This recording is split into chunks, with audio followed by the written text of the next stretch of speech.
आदाब। Good morning जे&के का ताज़ा शुमारा लेकर हम आपकी खिदमत में हाजिर हैं।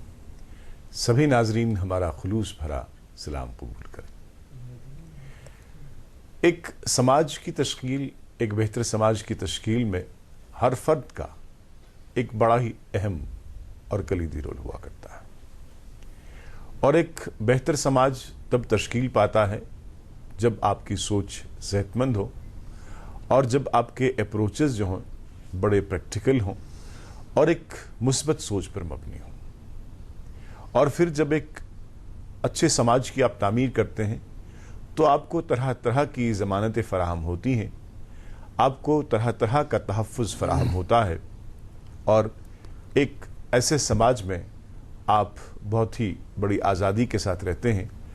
आपको ख़तरात और ख़दशात लाहक नहीं रहते हैं। लेकिन अक्सर व बेशतर हम ये देखते हैं कि हम अपने हुकूक की बात करते हैं और जिम्मेदारियों को भूल जाते हैं। एक अच्छे शहरी होने का तकाजा ये है कि हम अपनी जिम्मेदारियों को सबसे पहले समझें और फिर उसके बाद हुकूक की बात करें। और जब जिम्मेदारियों को हम अच्छी तरह से निभा पाएंगे तो फिर हमारे हुकूक जो हैं वो वाज़े भी हो जाएंगे और वो हुकूक हमें विरासत में मिलेंगे, उनका तहफ़्फ़ुज़ यकीनी तौर फराहम होगा और एक अच्छे और बेहतर समाज की तश्कील के साथ साथ जराइम से पाक माशरे की तश्कील भी मुमकिन हो सकेगी। आज के इस प्रोग्राम में हमारे साथ एक मुअज़्ज़ज़ मेहमान हैं। रियासत जम्मू कश्मीर की सरजमीन से इनका ताल्लुक़ है और इसी सरजमीन के सपूत हैं। इनसे बात करेंगे इनके पेशे के हवाले से, इनकी जिम्मेदारियों के हवाले से, इनके बचपन के हवाले से और उन चैलेंजेस के हवाले से जो उन्होंने अपने बचपन में फेस किए हैं, सर्विस करियर के दौरान फेस किए हैं, कॉलेज पीरियड के दौरान फेस किए। और सबसे पहले आज हम अपने साथी डॉक्टर इम्तियाज़ ऋषि से ये गुजारिश करेंगे कि आज ये मौसम का अहवाल सुनाएं और कौमी शाहरा की क्या हालत है, ट्रैफिक की क्या नकल हरकत रहेगी, इस हवाले से जी बहुत बहुत शुक्रिया। अस्सलाम वालेकुम। आप देख रहे हैं program good morning J and K live Doordarshan की कशिर चैनल से। और नाज़रीन किराम, मौसम के बारे में सुबह सुबह आपको बता दें कि आज मतलब आलूद रहने के इम्कानात बताए जा रहे हैं और ये भी कहा जा रहा है कि आज बारिश हो सकती है पूरी रियासत में। ताहम आज श्रीनगर का maximum temperature 31 degree Celsius, Jammu का 33 और लेह लद्दाख की बात करें तो आज मैक्सिमम 22 डिग्री सेल्सियस रहने के इम्कानात बताए जा रहे हैं। और ट्रैफिक के बारे में आपको बता दें कि आज श्रीनगर से जम्मू बड़ी गाड़ियां जा सकती हैं और छोटी गाड़ियां दोनों तरफ से चल सकती हैं on Jammu Kashmir national highway. और मुगल रोड की बात करें तो आज बड़ी गाड़ियां राजौरी से शुपैयां की तरफ आएंगी और छोटी गाड़ियां दोनों तरफ से चल सकती हैं। वहीं लेह लद्दाख रोड की बात करें तो ये रोड भी आज ट्रैफिक के आमदोरफ्त के लिए खुला है, ओपन है, थ्रू है। और नाज़रीन किराम, जैसे शाहिद साहब भी प्रोग्राम के आगाज़ में समाज को बेहतर बनाने के बारे में बात कर रहे थे और यकीनन हर एक इंसान को अपनी जिम्मेदारियां समझनी चाहिए, सिर्फ समझनी नहीं चाहिए बल्कि उन्हें निभाना भी चाहिए। और इसी तरीके से हम एक अच्छे और बहुत बेहतर समाज की तरफ बढ़ेंगे और एक अच्छा समाज जो है तामीर करने में अपना रोल अदा कर सकते हैं। प्रोग्राम को आगे बढ़ाते हैं और प्रोग्राम के आगाज़ में आपको पता है कि हम प्रोग्राम का आगाज़ मौसीकी से करते हैं। आज भी ये तोहफा आपके लिए है और आज जो गाना है वो है मुनीर अहमद मीर साहब की आवाज़ में। आइए देखते हैं, उसके बाद आपकी मुलाकात कराएंगे आज के मुअज़्ज़ज़ मेहमान के साथ।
एक बार फिर आपका खैर मकदम है गुड मॉर्निंग JNK में। आपको क्यूरियोसिटी होगी कि आज के हमारे मेहमान कौन हैं। इससे पहले कि आज के मेहमान से आपका तारुफ कराते चलें, आपको ये बताते भी चलें कि इसी सरजमीन के सपूत हैं रियासत जम्मू कश्मीर के ऐसे 5वें शख्स हैं जो एक ऊंचे मनसब पे फाइज हुए हैं और अभी तक आपसे पहले सिर्फ 4 लोगों को यह शर्फ हासिल हुआ है कि इस मनसब पे फाइज हूँ। और जम्मू सूबे से चूँकि इनका ताल्लुक़ है, जम्मू सूबे में इनकी रहाइश रही है, तो लिहाजा जम्मू सूबे के दूसरी पर्सनैलिटी हैं, दूसरे शख्सियत हैं जो इस ओहदे पे फाइज हुए हैं। आज के इस प्रोग्राम में हम इस्तकबाल करते हैं रियासत जम्मू कश्मीर के डायरेक्टर जनरल ऑफ पुलिस जनाब शेषपाल वैद साहब का। बहुत बहुत इस्तकबाल आपका, धन्यवाद।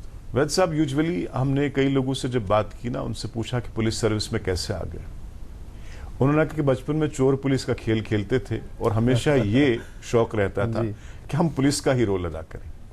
और ये शौक जब परवान चढ़ा तो फिर प्रैक्टिकली जो हमने लाइन चूज की वो पुलिस की ही रही, और फिर पुलिस में आए, एग्जामिनेशंस पास किए, पुलिस अफसर बन गए, आवाम की खिदमत की।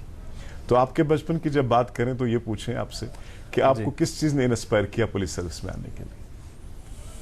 हकीकत ये है कि मुझे ख्वाबो ख्याल में भी नहीं था कि मैं पुलिस अफसर बनूंगा और एक दिन जम्मू कश्मीर का डीजीपी बनूंगा।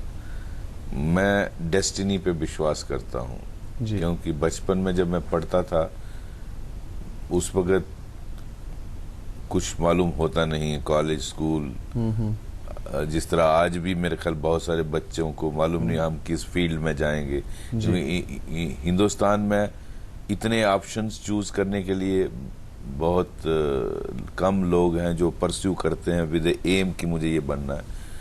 लेकिन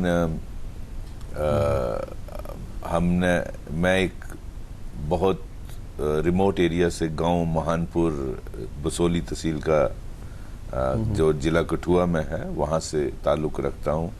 मुझे तो आईपीएस का मतलब भी नहीं आता था जब स्कूल पढ़ता था।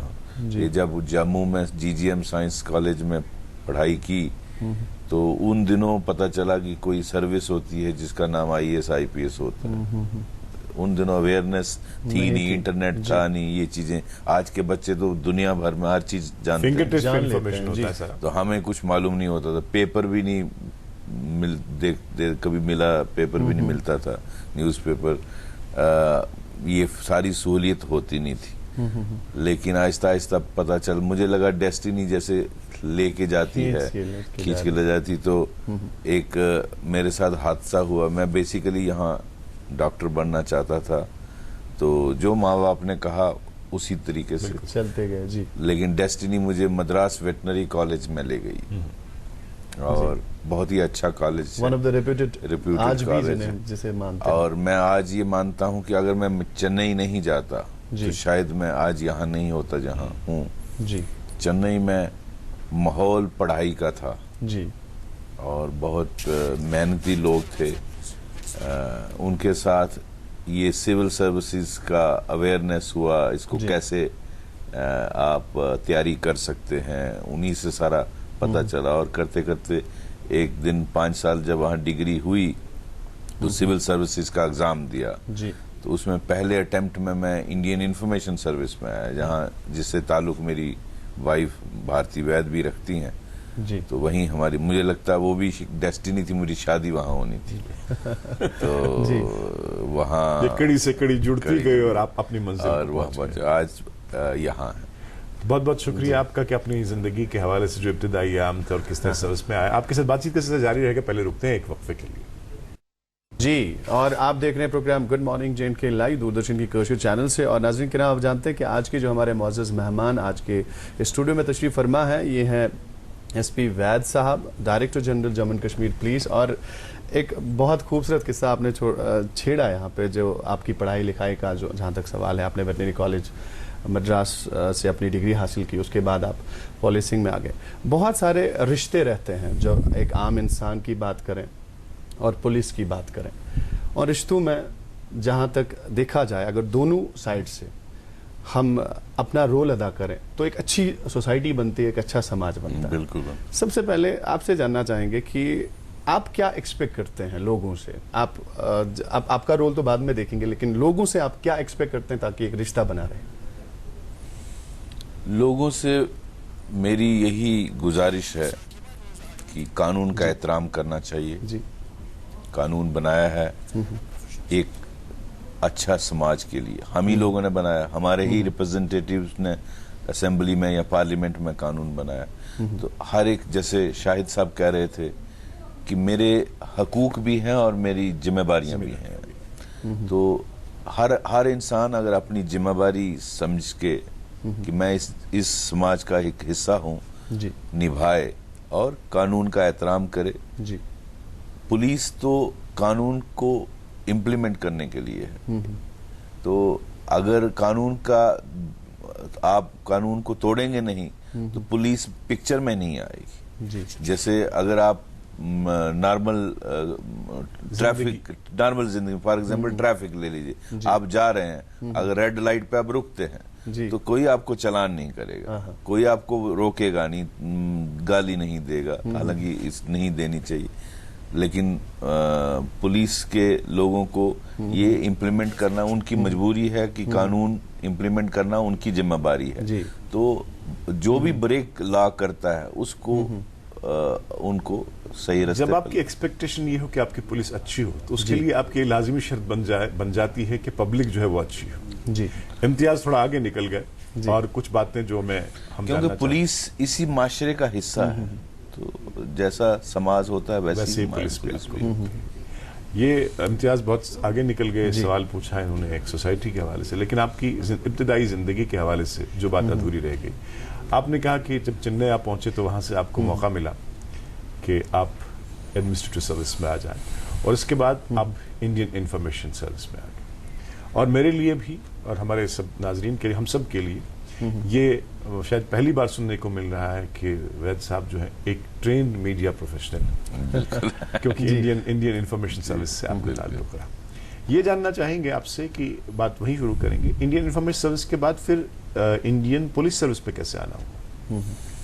मैंने सेकंड अटेम्प्ट सिविल सर्विसेज का लिया, तो जब मैंने देखा कि मुझे आईपीएस में सिलेक्शन हो गई और मुझे अपनी ही रियासत मिली, then I put a stop to this. I said इससे बढ़िया कि अपनी रियासत में अपने लोगों को सर्व करने का मौका मिलेगा, तो मैंने एकदम उसको ज्वाइन किया। एक लड़का जो एक जैसे आपने कहा कि महानपुर गांव से आता है जम्मू में, इसकी अपनी वो इनहिबिशंस होती, थोड़ा सा दायरा बड़ा होता है। गांव से जब बच्चा शहर आता है तो उसके लिए बड़ा मुश्किल होता है कि अपनी शनाख्त को बरकरार रखना, अपनी एक छाप छोड़ना या अपने लिए फ्रेंड सर्कल क्रिएट करना, और फिर टीचर्स के साथ गुल मिल जाना, टीचर्स के साथ एक प्रॉक्सिमिटी गेन करना। तो ये जानना चाहेंगे कि जब वैद साहब महानपुर से आगे जीजीएम साइंस कॉलेज जम्मू में, तो वैद साहब को किस तरह की डिफिकल्टीज और किस तरह के इनहिबिशंस का सामना है? डिफिकल्टी होती है गांव से खासकर जो बच्चे आते हैं, और मैं आज भी कहूँगा बहुत सारे बच्चे गांव से पढ़ने, हालांकि आज वो वाले गांव नहीं है क्योंकि इंटरनेट का ज़माना है, रिमोट एरिया भी कनेक्टेड है, दुनिया को देखता है। हम जब आए थे कुछ मालूम ही नहीं था और अवेयरनेस बहुत कम होती थी, हमारा रहन सहन बड़ा सिंपल सा होता था। जो शहर के बच्चे थे वो नेचुरली वेल ऑफ थे, अच्छी बड़ी बड़ी फैमिलीज के ताल्लुक रखते, तो जो गांव से बच्चा आता है उसको इनहिबिशन तो जरूर होती है बहुत सारी, वो लेकिन बहुत कीन ऑब्जर्वर भी होता है जी। और वो आहिस्ता आहिस्ता ऑब्जर्व करके वक्त के साथ एडजस्टमेंट्स करता है, तो वही मेरे साथ भी हुआ। तो फिर ये जानना चाहेंगे कि कुछ टीचर्स जो है वो इस चीज को, जैसे आपने कीन ऑब्जर्वर की बात कही, कुछ टीचर्स भी बड़े कीन ऑब्जर्वर्स होते हैं, उनकी नजर बच्चे पे रहती है, वो इसकी जो इनहिबिशंस थे इसको ओवरकम करने में मदद करते हैं या इसको एक पैटर्नेज दे देते हैं, इसको एक हौसला बढ़ाते हैं। बिल्कुल, बहुत सारे टीचर मुझे आज भी याद है और वो आज भी हमसे मुलाकात करते हैं और वो दिन याद दिलाते हैं। टीचर्स भी देखते हैं कि कौन बच्चा सीरियसली पढ़ने वाला है जी, और उन बच्चों पे खास फोकस नजर रहती है। और मुझे मालूम है कि ऐसे बहुत सारे बच्चों ने जो साइलेंट वर्कर होते हैं उनको टीचर जो हैं वो उनको आइडेंटिफाई करके उन पर फोकस करते हैं। इसी तरह मेरे साथ भी हुआ, बहुत सारे टीचर जो थे उन्होंने खास ध्यान रखा कि कुछ क्लास के बाद भी पूछते थे, कुछ चीज समझ नहीं आई बच्चे तो बताओ, और वो खास ध्यान रखते थे। और ऐसे ही चलता है, जब आपको गाइड किया जाता है, आप में वो पोटेंशियल देखा जाता है, आप में वो टैलेंट्स देखे जाते हैं, तो आप आगे बढ़ते हैं। लेकिन और एक बार फिर से अगर शाहिद साहब की इजाज़त हो तो मैं प्रोफेशनल लाइफ में जाना चाहूँगा, और प्रोफेशनल लाइफ में आपसे पूछना चाहेंगे, जब हम ओवरऑल यहाँ के 2-3 चीज़ों की आपने बात की, चाहे सोशल नेटवर्किंग साइट्स की आपने बात की, चाहे बहुत सारे ऐसे सोशल प्रॉब्लम्स हैं जहाँ हम पुलिस का रोल मानते हैं ताकि समाज में कुछ ऐसी बीमारियाँ हैं, बुराइयाँ हैं जिन्हें हमें दूर भगाना है। तो प्रोफेशनली वही, क्योंकि आज आप हमारे साथ हैं, पूछना चाहेंगे कि जहां सोशल नेटवर्किंग साइट्स या सोशल नेटवर्किंग हम इस्तेमाल करते हैं अपनी भलाई के लिए, अपने फ़ायदे के लिए, कहीं उसके नुकसानात भी हैं हमारे समाज में, वो इम्बैलेंस, तवाज़ुन बिगाड़ने में। आप कैसे इसको मानते हैं और कैसे इसका जवाब देते हैं? सोशल नेटवर्किंग साइट्स का बहुत बड़ा रोल है आज के समाज में जी, क्योंकि आज हर बच्चा स्मार्टफोन के साथ कनेक्टेड है जी। इनफैक्ट मैं अपने पुलिस अफसरों को भी कहता हूं कि अगर आप कैचअप नहीं करेंगे, अगर पुरानी ट्रेडिशनल पुलिसिंग ही करेंगे, you can not connect to people. आने वाली जनरेशन सब स्मार्टफोन पे होगी, तो हमें स्मार्ट जनरेशन, तो पुलिस को भी स्मार्ट बनना जरूरी है जी। और इसलिए बहुत सारे हम मैं मीटिंग्स में, मॉडर्नाइजेशन की मीटिंग में बात करता हूं कि पुलिस को भी अपने आप से इस तरह से ट्रांसफॉर्म करना है कि स्मार्ट पुलिसिंग हो, बहुत सारे एप्स लाएं ताकि आप कनेक्टेड हो यूथ से, आने वाले यूथ से। सोशल नेटवर्किंग साइट जो सोशल मीडिया है उसका रोल जैसे मैंने कहा बहुत अहम है, लेकिन ये इसके बहुत सारे फायदे भी हैं। जैसे मैंने कहा अगर पुलिस कनेक्टेड होगी तो बहुत सारी चीजें आप लोगों से शेयर कर सकते हैं जो आप उनसे उम्मीद करते हैं, एक्सपेक्ट करते हैं, ताकि वो उस तरह से आपका साथ दें कानून को इम्प्लीमेंट करने में और क्राइम को, जुर्म कम करने में। लेकिन इसका मिसयूज भी बहुत होता है क्योंकि पूरी दुनिया कनेक्टेड है जी, और हमारे दुश्मन भी हैं इस दुनिया में। तो वो जैसे पिछले साल देखने में आया और इस साल अभी भी वो काफी बहुत ज्यादा सोशल मीडिया को इस्तेमाल किया गया उकसाने के लिए, एजिटेशन के लिए, हर चीज जो इंडियन है उसको डेमोनाइज करने के लिए, हर चीज पुलिस या सिक्योरिटी फोर्सेस या गवर्नमेंट को डेमोनाइज करने के लिए, क्योंकि किसी का ये मकसद है जो नहीं चाहता है कि कश्मीर में अमन रहे, उसका मकसद है कि यूथ को किसी तरह से उकसाया जाए। तो सोशल मीडिया को पिछले साल बहुत बुरी तरह से इस्तेमाल किया गया और लड़कों को गुमराह किया गया, उनको एक कैनन फॉडर की तरह यूज किया गया, चाहे वो पथराव के लिए, चाहे एजिटेशन के लिए। आज छोटी छोटी बातों के लिए भी अगर हम बड़ा अहम मसला जो है, अभी आपने इम्तियाज ने ये सवाल किया आपसे, एक बहुत बड़ा अहम मसला है कि हमारी सोसाइटी की जब बात हमने की थी, सोसाइटी में कुछ बुराइयां पनपने लगी और अच्छी तरह परवान चढ़ रही है, और इनमें सबसे बहुत बड़ा चैलेंज जो है वो ड्रग मिसयूज का है। बिल्कुल। तो इस हवाले से हम जानना चाहेंगे कि जम्मू कश्मीर पुलिस का रोल क्या है जब हम ड्रग अब्यूज के हवाले से या इस मसले पे काबू पाने के हवाले से फ्रूटफुल और फोर्सफुल एफर्ट्स और एक्शंस की बात। एब्सोल्युटली, मैं इसके बारे में बताना चाहूंगा। आज सबसे बड़ा थ्रेट अगर जम्मू कश्मीर में है, मैं मिलिटेंसी को थ्रेट नहीं इतना मानता जितना ड्रग्स को। पंजाब की हालत आपने देख ली, उड़ता पंजाब सबने देखा है। मुझे लगता है जिस दिन मैंने चार्ज लिया 31 दिसंबर 2016 में, पहली स्पीच में यही मैंने अपील की लोगों से भी और अपने पुलिस डिपार्टमेंट से भी कि हमें वॉर ऑन ड्रग्स लॉन्च करनी है। J&K police will launch a war on drugs and उस की तरफ हम बढ़ रहे हैं। मैं आपको बताना चाहता हूं कि पिछले 6-8 महीनों में, 6-7 महीने हुए, जितनी मिकदार में ड्रग्स सीज की गई वो शायद रिकॉर्ड होगा।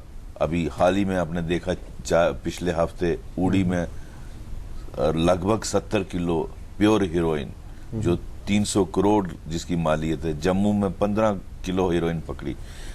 किस मिकदार से हीरोइन और बाकी ड्रग्स जो इस कश्मीर वैली में और हमारे जम्मू कश्मीर में पंप किया जा रहा है। लेकिन इसमें मेरी अपील ये भी है कि अकेले पुलिस ये जंग नहीं लड़ सकती। बिल्कुल। हालांकि मैंने पुलिस अफसरों को कहा कि इस गलतफहमी में नहीं रहना कि चंद पैसों के लिए मुझे क्या फर्क पड़ता है जी, दूसरों के बच्चे खराब होते हैं। अगर समाज में ड्रग्स की लत लगेगी तो ये दिन दूर नहीं है कि हमारे बच्चे, आपके बच्चे भी इसमें बच नहीं सकते। ये बात उनको समझाना बहुत जरूरी थी, वो मैंने समझाने की कोशिश की और मुझे पूरा भरोसा है मेरी पुलिस डिपार्टमेंट ये समझता है। और उसमें पब्लिक का साथ जरूरी है, क्योंकि पुलिसमैन को भी मालूम है कि उसके इलाके में कहाँ क्या हो रहा है, वो they should do their bit. लेकिन पब्लिक को भी मालूम है कि किस कॉर्नर में कहाँ ड्रग्स बिक रही है, उनको पुलिस का साथ देना चाहिए। इसमें मुझे जुडिशरी का भी मदद चाहिए, क्योंकि कहीं टेक्निकल फ्लॉज पे लोग छोटी छोटी बातों में छोड़ दिए जाते हैं। ये हम सब का प्रॉब्लम है। मुझे लॉयर्स की मदद चाहिए, मीडिया की मदद चाहिए, और जो लेजिस्लेटर्स साहबान है हमारे, जैसे प्रॉक्सीवान का कैप्सूल है, मैं उसको किस एक्ट में सीज करूं? आप मुझे बताइए। वो कॉस्मेटिक ड्रग्स एक्ट में, उसमें सजा ही नहीं इतनी होती, तो हमें कुछ लेजिस्लेशन में चेंजेस लानी है। फॉर एग्जांपल 4 ग्राम क्वांटिटी से अगर कम हो तो उसमें कुछ नहीं हो सकता, आप कार्रवाई नहीं कर सकते, तो वो छूट जाता है। जब कैप्सूल की बात आ गई तो मिलीग्राम्स में होता तो वो 4 ग्राम, ये बदमाश हैं जो पीने वाले हैं, वो 4 ग्राम से कम रखेगा जो सीजर है।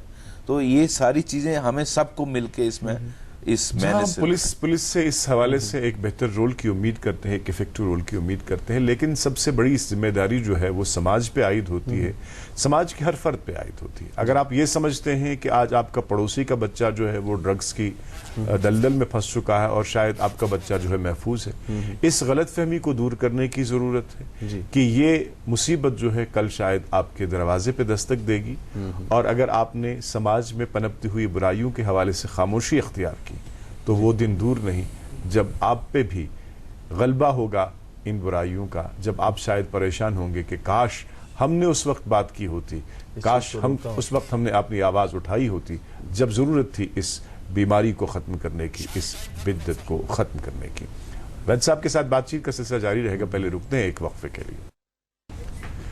वक्फे के बाद एक बार फिर हम आपकी खिदमत में हाजिर हैं। आज के इस प्रोग्राम में रियासत जम्मू कश्मीर के डायरेक्टर जनरल ऑफ पुलिस जनाब शिशपाल वैद साहब आज हमारे मेहमान हैं।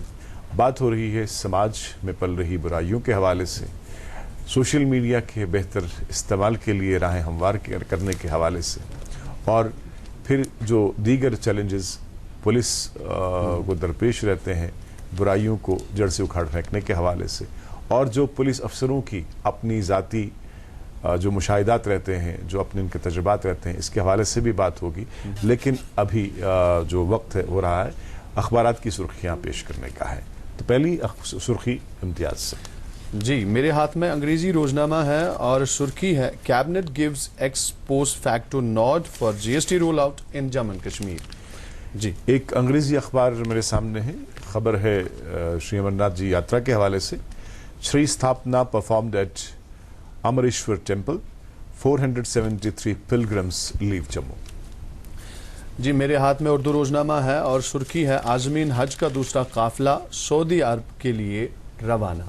जी, कशुर अखबार मेरे हथस मज यथ मज ह्यूमन इंटरेस्ट स्टोरी, दंद बुरशस मज 1 करोड़ जरासीम मौजूद आसनुक ननिर बरतानवी माहिर। जी, मेरे हाथ में अंग्रेजी रोजनामा है और सुर्खी है, DIPR to introduce state media awards, also evolve independent mechanism for ad distribution. एक और अंग्रेजी अखबार मेरे पास है, द मिरर ऑफ कश्मीर। इसके पहले सफ़े पे आपको दूरदर्शन श्रीनगर से आज नश्र होने वाले प्रोग्राम की तफसीलात जो है मिलेंगी। एक अखबार की एक ज़ैली सुर्खी है, knowledge is freedom education empowers, और वी द पीपल उन्वान के तहत अखबार एक सुर्खी रकम करता है, monthly uploading of advertisements on websites can ensure transparency in state information department। जी, और एक उर्दू अखबार मेरे पास है, सुर्खी है, गैर हाजिर माइग्रेंट मुलाजमीन को 1 हफ्ते का अल्टीमेटम। जी, आप देख रहे हैं program good morning JNK live Doordarshan की कशर चैनल से, और हमारे आज के मौजूद मेहमान से बातचीत जारी है। लेकिन उससे पहले आप तक पहुंचाते हैं जो आप हमें मेल करते हैं, और 2 आज हमने मेल सेलेक्ट किए हैं जो आप तक हम पहुंचाएंगे कि आप क्या चाहते हैं इस प्रोग्राम में। शायद साहब, एक मेल हमें लोन मुदस्सिर की तरफ से आया है और ये इन्होंने काफ़ी तारीफ की है प्रोग्राम की और कुछ सजेशंस भी दी हैं। एक सजेशन ये कि उन्होंने तारीफ में लिखा है कि आप रिलीजियस और कल्चरल जो वैल्यूज़ को यहाँ हाईलाइट करते हैं, उसके लिए बहुत बहुत शुक्रिया। लेकिन लिखते हैं बदकिस्मती से आप ज़्यादातर उर्दू में बात करते हैं और वो जो आप इन्फ्यूज़ करना चाहते लव या मोहब्बत अपने कश्मीरी ज़ुबान की तरफ या अपने कल्चर की तरफ, वो नहीं हो पाता। कुछ कहना चाहिए? खुशकिस्मती की मैं बदकिस्मती नहीं कहूँगा, खुशकिस्मती है हमारी कि हमारी ऑफिशियल लैंग्वेज जो है उर्दू है। उर्दू में अगर बात होती है तो बेहतर है। और इसके साथ साथ अपने नाजरीन को ये बात बताते चलें कि ये जो हमारा प्रोग्राम है गुड मॉर्निंग JNK, इसकी व्यूअरशिप जो है वो पूरे वर्ल्ड में है जी। हमें लंकाशायर से फ़ोन आ रहे हैं, हमें ऑस्ट्रेलिया से फ़ोन आ रहे हैं, हमें गल्फ और मिडल ईस्ट से फ़ोन आ रहे हैं, हमें UK से फ़ोन आ रहे हैं कि वहाँ अच्छी खासी तादाद जो है लोगों की जो इस प्रोग्राम को देखती है। इसके अलावा महाराष्ट्र में, राजस्थान में, दिल्ली के कई इलाकों में और बाकी जगहों से हमें फ़ोन आते रहते हैं जहाँ लोग इस प्रोग्राम को देखते और पसंद करते हैं। और साथ ही साथ आपको ये बात भी पता चले कि ये प्रोग्राम रियासत के तीनों खित्तों में देखा जा रहा है, जम्मू, लद्दाख और उसके बाद वादी कश्मीर। और वादी कश्मीर का हर फर्द जो है वो मानूस है, उर्दू ज़ुबान से उर्दू समझता है और घरों में उर्दू का चलन बहुत ज़्यादा हुआ है। उर्दू बोलने से बिल्कुल हमारी मुराद या मकसद ये नहीं है कि कश्मीरी ज़ुबान की तरफ हम बहुत ज़्यादा एहतराम या बहुत ज़्यादा मोहब्बत का इजहार नहीं कर रहे हैं। कश्मीरी ज़ुबान हमारे दिलों में बसी हुई, हमारी रगोपै में है और हम कोशिश करते हैं कि जब कभी मौका मिले तो इस ज़बान में बात करें, इस ज़बान में एहसासात और जज्बात आप तक पहुँचाएँ और जब भी मौका मिलता है तो इस ज़बान में बात होती है। शायद सर बेचू लोन सरबन दिसम सजेशन कि यह गश कोशिर पटी नाव यम थान जैसे हमने गुड मॉर्निंग JNK रखा है, तो पहले वाज़ेह कर दिया हमने कि प्रोग्राम बेचो मोदमत कि यम एक्सपर्ट आसन आसान स्टूडियोस मज यम गेस्ट आसन आसान तमन सहित गश ऐसे बराह रास्त कत करने का मौका मिले। उसके लिए दूरदर्शन का जो एक प्रोग्राम है हेलो DD, एक अलग से प्रोग्राम चलता है हेलो DD, जो महज इसीलिए रखा गया है कि जहां आपको इंटरेक्शन का मौका मिलता है उन मेहमान हजरात से या उन पॉलिसी मेकर्स या उन पुलिस अफसर से या इंतजामिया के दीगर लोगों के साथ जो आप जिनका ताल्लुक आपकी रोज़मर्रा ज़िंदगी के, जिनके फंक्शनिंग का ताल्लुक आपकी रोज़मर्रा ज़िंदगी के हवाले से। तो मुझे लगता है कि शायद ये प्रोग्राम जो हमारा हेलो DD है शायद नहीं देख पा रहे हैं, अगर देख रहे हो तो शायद ये शिकायत नहीं करते हैं। अपने नाज़रीन को बताते चलें कि दूरदर्शन से जो हेलो DD प्रोग्राम पेश होता है वो आप देखें ज़रूर और आपकी शिकायत का इजाला खुद ब खुद हो जाएगा। और शायद सब मुबशिर सब शलियाखान ब्याक मेल यम वनान हम काफ़ी तारीफ करान प्रोग्राम दपान प्रथ कह नफर युस ते अत एसोसिएटेड तम बड़े डेडिकेटेड, तम असल पे काम करान, खासकर एंकरन ज़्यादा तारीफ करान कि बड़ बड़ मोहब्बत सान प्रथ कह चीज़ वनान तो गेस्टस करान इस्तकबाल। अच्छा उहद अख चीज़ कि युस तुम चाय छो थमज यमुक चाय हुंद इंतजाम नुन चाय इंतजाम प्रोग्रामस मज आसान सो बड़ असल मगर चोट मिसिंग। बेहतर यह है कि ज़िंदगी में आप किफ़ायत शारी से काम लेना पसंद करें और कभी कभी आप इस बात को जानबूझ के एकोमोडेट करें कि कभी आपके मेज़ से या आपके नाश्ते से रोटी गायब हो और आप चाय पे ही इक्तफा करें। किफ़ायत शारी जो है आपको ज़िंदगी का सही तौर जीना सिखाती है और किफ़ायत शारी जो है आपकी कामयाबी की कुंजी है और किफ़ायत शारी से काम लेना शुरू करें। जी, आज के इस प्रोग्राम में बात हो रही है रियासत के डायरेक्टर जनरल ऑफ पुलिस जनाब SP वैद साहब से।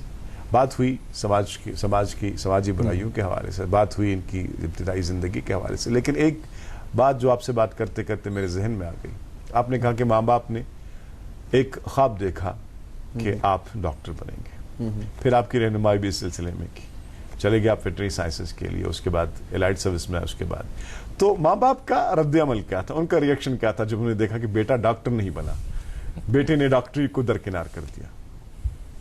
नेचुरली उनको उस वक्त बुरा लगा जब ये नहीं हुआ, बट बाद में तो बहुत खुश हुए जब यहाँ आए। तो ये प्रोफेशन उतना ही पाक है और उतना ही पब्लिक की सेवा के लिए है जितना जहाँ से आपको मुझे लगता है कि ज़्यादा बेहतर मौके आ रहे हैं आवाम की खिदमत के। तो उनको बहुत अच्छा लगा जब सिविल सर्विसेज पास किया, इसमें कोई शक नहीं। और मुझे लगता है कि अब वो बहुत ज़्यादा क्रेज़ बढ़ रहा है सिविल सर्विसेज का। कश्मीर और माँ बाप जम्मू कश्मीर के बहुत सारे बच्चे, अब हमारे टाइम पे तो कई सालों में एक कोई आता था, अब तो हर साल में 15-20 बच्चे IAS IPS करते। तो हम ये कहेंगे कि आप एक इंस्पिरेशन रहे, आप रोल मॉडल रहे और आपने जो रास्ता इख्तियार किया अब लोग उस रास्ते को फॉलो कर रहे हैं।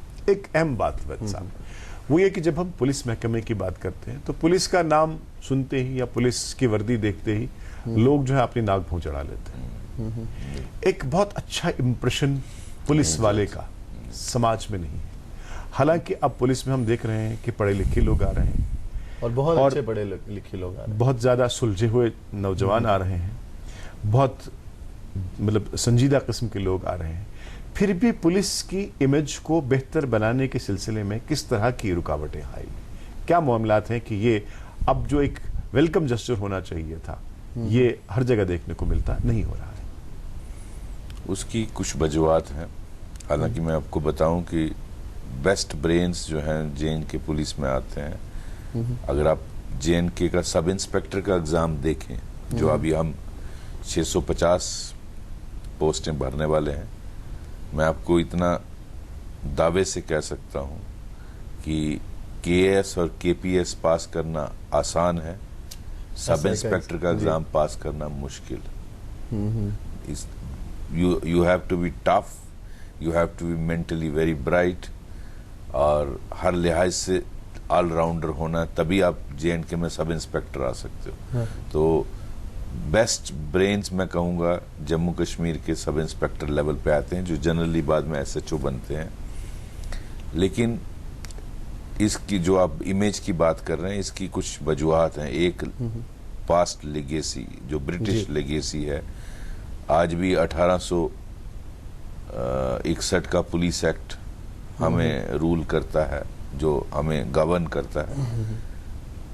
उसकी वजह से एक हिस्टोरिकल रीजंस है। दूसरा, कानून को इम्प्लीमेंट करना है तो आपको किसी न किसी को टोकना है। आपका काम भगवान शंकर की तरह जिन्होंने जहर पिया ताकि दुनिया में अमन हो, तो पुलिस का काम इसी तरह है कि आपको जहर पीना है, डर्टी काम करना है, वो किसी ने तो करना है। तो कानून को इम्प्लीमेंट, जिसको भी आप टोकोगे उसको प्रॉब्लम होती है। बाकी महकमों में फॉर एग्जांपल फॉरेस्ट का है, इंजीनियरिंग का है, तो उसमें वो आपको कुछ बेनिफिट भी दे सकता है। पुलिस वाला डंडा ही मारेगा, आ जाके क्या करेगा, रेडी गलत जगह लगी, हटाओ जी रेडी।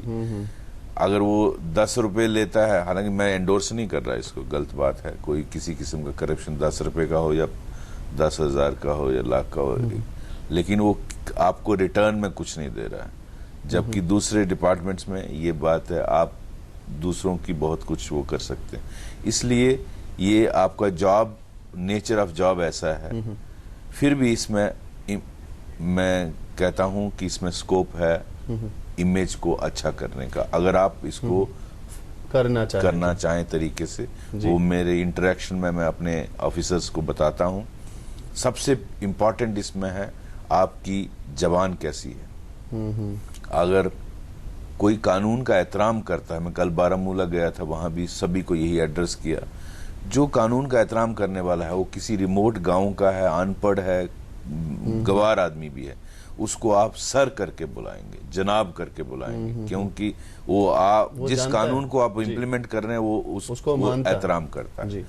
जो नहीं करता है, वो चाहे कितनी बड़ी भी पोजीशन में हो, उसको आप फर्मली डील करें। तो इसमें आपकी जबान बहुत इंपॉर्टेंट है, आप किस तरह से पेश आते हैं। तो मेरा एम्फसिस है अपने अफसरों को कि वो लड़कों को कहें कि इसमें ये जो आपके सॉफ्ट स्किल्स हैं उस पे ट्रेनिंग होना बहुत ज़रूरी है। वो हम ट्रेनिंग सेंटर्स में भी इंट्रोड्यूस कर रहे हैं और ऑफिसर्स को भी इम्प्रेस कर रहे हैं कि वो अपने अफसरों के आम आदमी के साथ तमीज से पेश आए। गाली दे के बात करना एक पुराना ब्रिटिश टाइम का था। आज हम अपने लोगों से डील कर रहे हैं, तो उनसे अगर आप इज्जत देंगे आपको भी वो इज्जत देंगे। ये मेरा मैसेज है। मेरे साहब, यहाँ जरूरत इस बात की है, कहीं ना कहीं अवेयरनेस की कमी है। हालांकि अगर हम देखें मैराथन रेस हो रहा है या पुलिस पब्लिक मेला हो रहा है, कहीं ना कहीं पुलिस और पब्लिक का रिलेशन बनाने में अवेयरनेस बहुत जरूरी है और देनी बहुत जरूरी है। क्या समझते हैं इस बारे में, कितना अवेयरनेस हो रहा है और कितना होना चाहिए? मैं आपको यहाँ बताना चाहता हूँ कि हमने एक प्रोग्राम शुरू किया है जम्मू कश्मीर में, police community partnership group, PCPG, जो मैं एक बार लंदन गया था, वहाँ से एक कंसेप्ट ये ली थी ट्रेनिंग के लिए। तो उसका तरीका यही है कि हमने हर पुलिस स्टेशन में बड़े बड़े एरियाज लिए, जैसे for example Kothibagh police station है श्रीनगर का, उसमें 3-4 बड़ी बड़ी लोकेलिटीज है। हर लोकेलिटी में एक पीसीपीजी ग्रुप बनाया जाएगा जिसमें मौजूद लोग हों, वो लोग सिलेक्ट किए जाएं, वहां का डिस्ट्रिक्ट एसपी सिलेक्ट करे जिनका पास्ट क्रिमिनल ना हो, क्राइम उनके खिलाफ केसेस ना हो, जो सोशल लीडर हों, रिलीजियस लीडर समाज में मौजूद लोग हों, उनका 20-25 का एक ग्रुप हो जिनको इंटरैक्ट करे पुलिस ऑफिसर्स फ्रॉम एसएचओ से लेकर डीआईजी तक, और महीने में एक बार एसएचओ उनसे बात करें, वो उनको उनसे सजेशन लें कि हम आपके लिए पुलिसिंग कर रहे हैं, आप बताइए हम किस में बेहतरी ला सकते हैं। तो बहुत सारे उनके सजेशन आएंगे जिससे आप इम्प्रूवमेंट कर सकते हो। उसके साथ साथ पुलिस के अलावा भी बहुत सारे मसले होते हैं जो लॉ एंड ऑर्डर बनाते हैं, जैसे बिजली नहीं आई, पानी नहीं आया, डॉक्टर नहीं है, प्रिंसिपल नहीं है स्कूल का, फिजिक्स का टीचर नहीं है। तो ये सारे मसले लोग आपके नोटिस में लाएंगे, आप इसको मिनट्स में रिकॉर्ड करिए, और डिस्ट्रिक्ट एसपी, बाकी डिस्ट्रिक्ट मजिस्ट्रेट जो डीसी साहब हैं या डिविजनल कमिश्नर हैं या हेड ऑफ द डिपार्टमेंट है, उससे टेकअप करें, और लोग you become as a mediator और ए फैसिलिटेटर और a catalyst to resolve people's problem. तो लोगों के अगर मसले ही नहीं रहेंगे तो हालात खराब, लॉ एंड ऑर्डर होगा नहीं। तो एक हमने ये पुलिस कम्युनिटी पार्टनरशिप ग्रुप का कंसेप्ट स्टार्ट किया है, उसमें डिस्ट्रिक्ट एसपी 3 महीने में एक बार आना चाहिए, एसडीपीओ या डिप्टी एसपी 2 महीने में एक बार लोगों से इंटरेक्ट करना चाहिए। ये एक बहुत अच्छा प्रोग्राम है जिससे पुलिस और पब्लिक में एक बहुत अच्छा तालमेल बन रहा है। तो पुलिस के कुछ और भी काम है, पुलिस ने कुछ और भी एक्टिविटीज शुरू की हैं।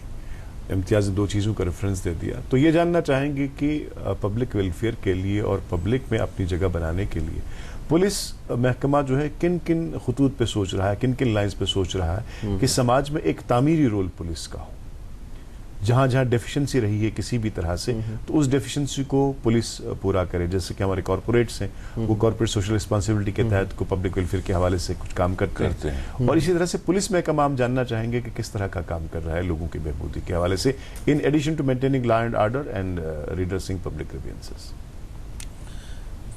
जैसे मैंने कहा कि लोगों के बहुत सारे इश्यूज होते हैं, और हम उनमें अगर इंटरेक्ट करें, उनकी प्रॉब्लमें पता चलती, उनकी दिक्कतें पता चलती हैं।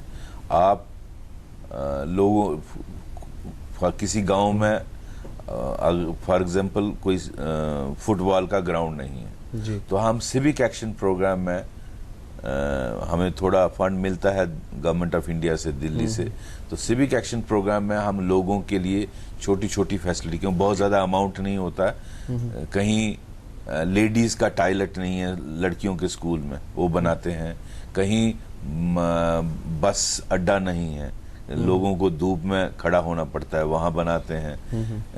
किसी जगह कोई, अभी हाल ही में हमने 2 बच्चों जो बिल्कुल सुन नहीं सकते थे, उनको काकलियर वो इंस्ट्रूमेंट डालना था, हियरिंग एड डालना था, तो उसमें हमें कोई 6-7 लाख रुपया दोनों बच्चों, तीनों बच्चों का लगा। कितनी बड़ी बात है, चाहे 2-3 बच्चों को जो बिल्कुल महरूम थे इससे कि दुनिया में आवाज क्या है। तो ये एक बहुत मुझे सुकून मिलता है, बहुत सुकून मिलता है कि जब मुझे बहुत अच्छा लगा जब उन बच्चों से मैं इंटरेक्ट किया। इसी तरह के छोटे छोटे काम, मैं पूरी दुनिया बदल नहीं सकता, लेकिन छोटे छोटे काम हम करते हैं, और हमारे पास लिमिटेड बजट है, उस हिसाब से हम कहीं, जैसे मैंने कहा, टॉयलेट बना देते हैं, कहीं लाइब्रेरी बना देते हैं, बहुत सारे स्कूलों में कंप्यूटर लैब देते हैं।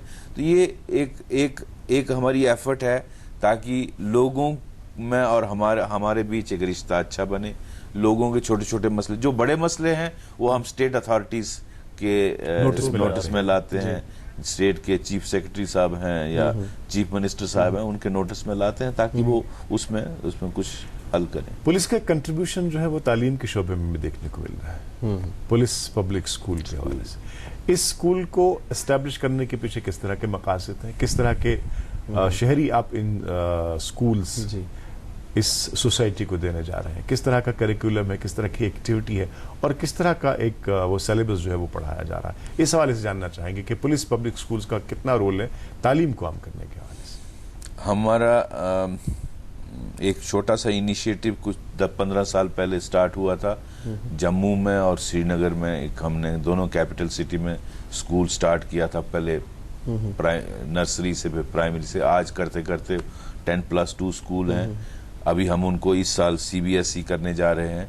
उसी के नक्शे कदम पे हमने अनंतनाग, बारामूला, कुपवाड़ा, कठुआ, बाकी जिलों में लेह, कारगिल, उधमपुर, बाकी जगहों में भी आहिस्ता आहिस्ता स्कूल खोले। लेकिन जिस तरह से मैं चाहता हूं उसके लिए मुझे फंडिंग चाहिए। वो फंडिंग इतनी लिबरली मिलती नहीं है।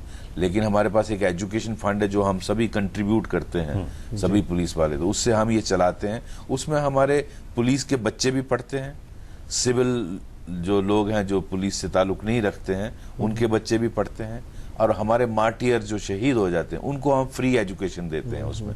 तो आहिस्ता आहिस्ता इनका स्तर हम चाहते हैं कि इतना ऊपर लाया जाए कि हर आदमी सिफारिश करे कि हमें अपने बच्चे को इसमें डालना है, और बहुत जल्दी वो टाइम आने वाला है।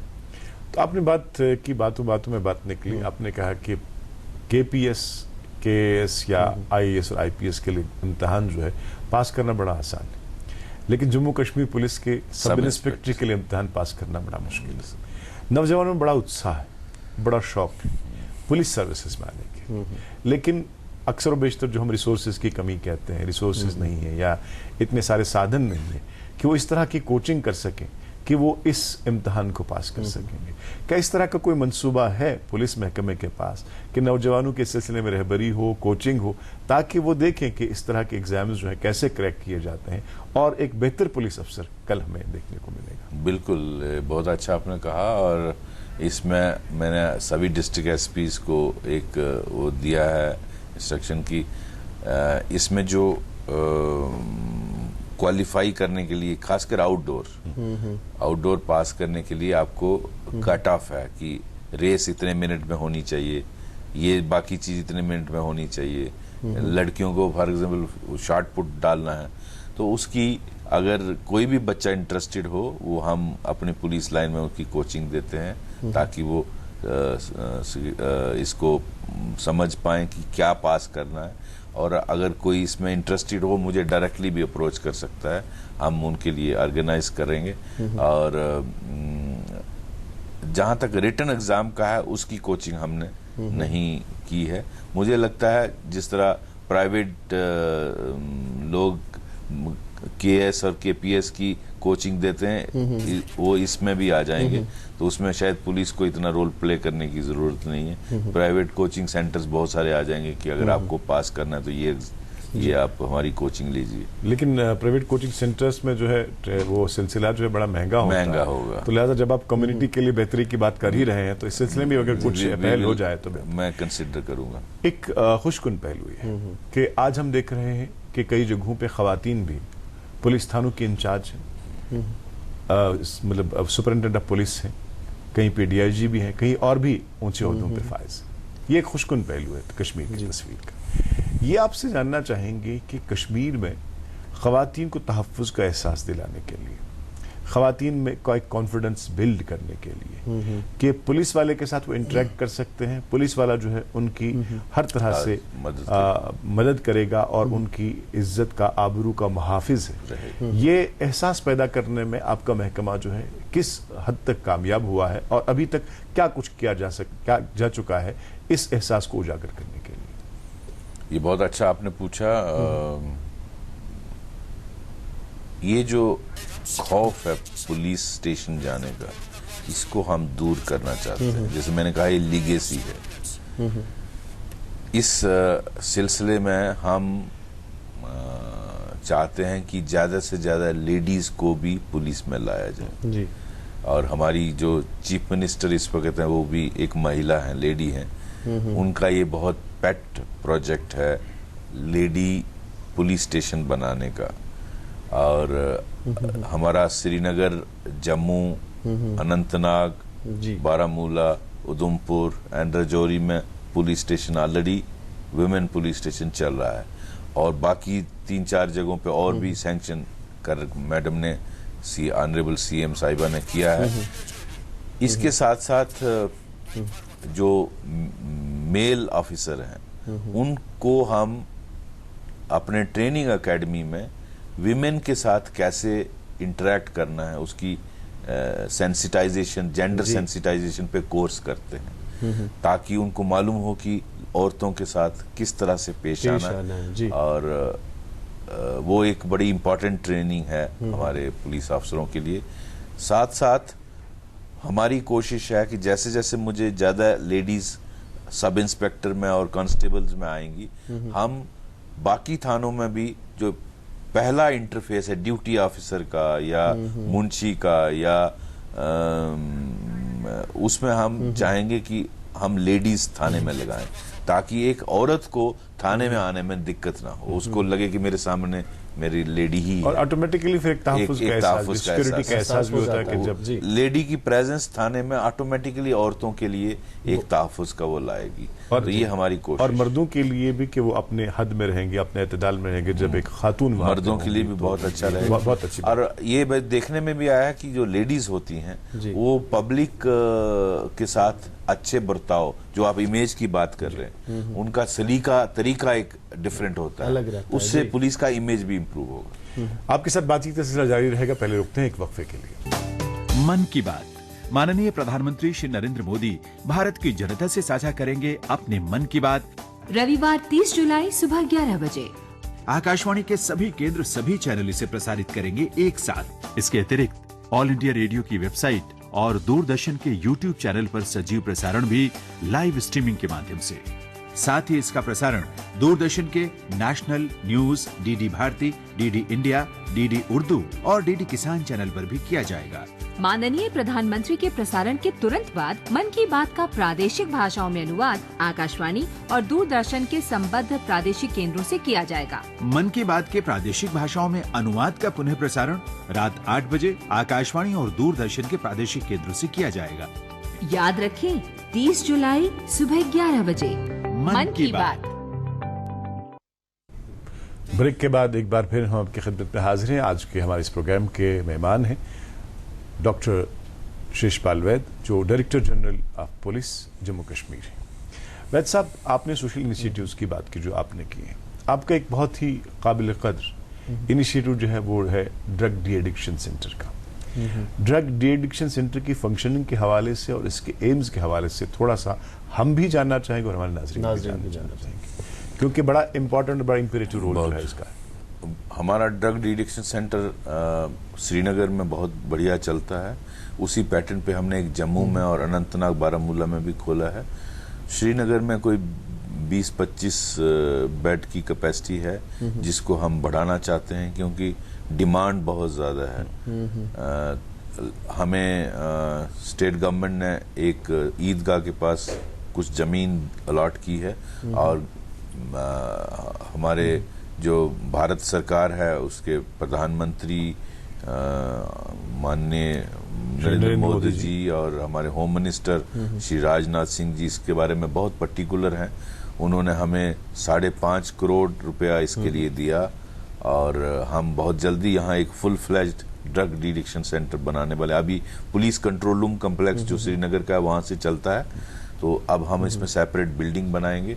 इसमें काउंसलर हैं, डॉक्टर हैं, जो बच्चों को ट्रीट करते हैं, और बहुत सारी जानें हमने इसमें बचाई।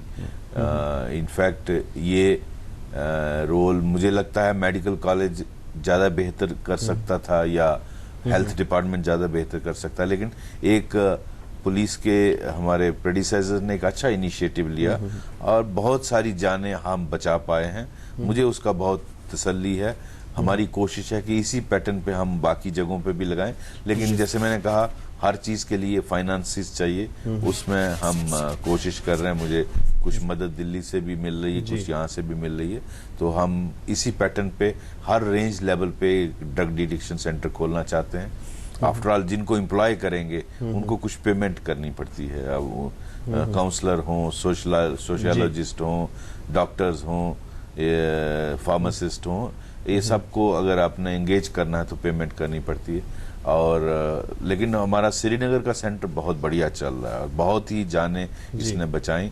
हमारी बहुत जल्दी हम इसका फाउंडेशन स्टोन भी रखवाएंगे ऑनरेबल चीफ मिनिस्टर को लेके, उनसे रिक्वेस्ट की है इसमें, और ये जल्दी से जल्दी हम श्रीनगर में एक नई बिल्डिंग बनाएंगे। वैद साहब, एक मौका है, बेहतर मौका है कि जब आप रूबरू हैं हमारे एक लार्जर ऑडियंस के साथ, बहुत सारे नाजरीन के साथ जो आपका प्रोग्राम बड़ी दिलचस्पी से देख रहे हैं, और जब अभी तक फोन कॉल जो आ रहे हैं पुलिस के रोल के हवाले से हमारे ड्यूटी रूम को है, काफ़ी सराहा जा रहा है कि आपके इंट्रैक्शन का मौका मिला, डायरेक्टर जनरल पुलिस के साथ कुछ बातें जानने का मौका मिला, कुछ बातें हमारे नाजरीन जो जानना चाहेंगे तो दूरदर्शन, जैसे मैंने भी अर्ज किया कि सिलसिला चलाया है हेलो डीडी का, शायद उसमें भी आपको मौका मिले और उसके बाद लोग बराह रास्त आपसे सवाल पूछें। लेकिन इस वक्त हम ये जानना चाहेंगे कि मुख्तसरन 1 मिनट 1.5 मिनट हमारे बचा हुआ है, क्या मैसेज देना चाहेंगे आप इस प्लेटफॉर्म से जम्मू कश्मीर के अवाम को? मैं तो सिर्फ इतना कहूंगा कि ये खुदा ने ये जन्नत जो बनाई है इसको बर्बाद मत होने दीजिए। यहाँ सूफी सेंट पीर फकीर आके इबादत करते थे, हमने इसका क्या हाल बनाया, उसमें मैं भी उतना ही हिस्सेदार हूं जितने आप सभी हैं।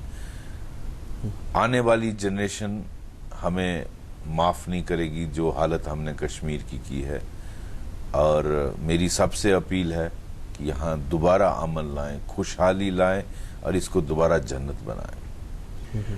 इसी नोट पे आपसे आपका शुक्रिया अदा करते हुए, आपके मसरूफ तरीन शेड्यूल से आपने पूरा 1 घंटा हमें दे दिया, in the larger public interest आपका ये एफर्ट था और हमारा भी, तो आपका बहुत बहुत शुक्रिया अदा करेंगे इस जेनरोसिटी के लिए, इस फराखदिली के लिए कि आप दूरदर्शन के स्टूडियोज में आए, हमारे साथ अपने आइडियाज शेयर किए और सोसाइटी को जो मसाइल दरपेश है उनके हवाले से बात हो गई।